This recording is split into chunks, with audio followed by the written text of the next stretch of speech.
Hinumdum pa ba mo mga kapuso ni atong hilabihan ka problemadong dan sa Superior Barangay Luok, Mandawi City nga lapukon ug bahaunon pag-ayo. Karong bag-o na humana ang pagtrabaho sa maong kalsada ug gihangop kinig maayo sa mga residente. Ang report ni Nico Sereno. Makapila ka higayon na natong napakita dinhi sa GMA Regional TV Balitang Bisdak ang sitwasyon sa mga residente sa Luok, Mandawi City duol sa karaan nga LTO ug sa City Jail. Matag mubunok ang kusog nga uwan, ang ilang kalsada masusama og sapa ug mulanat pagpipila ka adlaw o simana una muhubas. Ang uban nga mga residente mapugos gyud sa pag-ubog sa hugaw nga tubig paingon og pagawas sa ilang mga Pinoy-anan.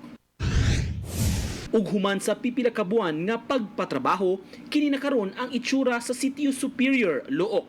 Natapos na ang pagsemento sa kalsada ug hamugaway na kining tan-awon. Lakip sa proyekto ang drainage system sa dapit aron masaw ang tubig uwan ug madiretso kini sa dagat.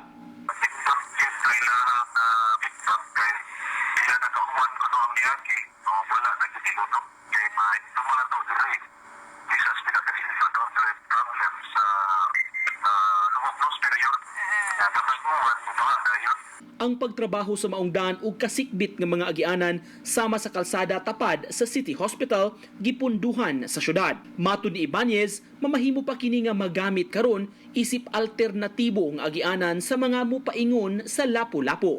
Ang kanang lugar simentohon yun kay maka-relieve ang gutiya sa traffic dito sa DN Cortez kaya ito mga puntong sa Lapu-Lapu dito sa balik po nila ato sa Paradise. Sa first stage. Uban ni June Solon, Nico Sereno, Balitang Bisdak.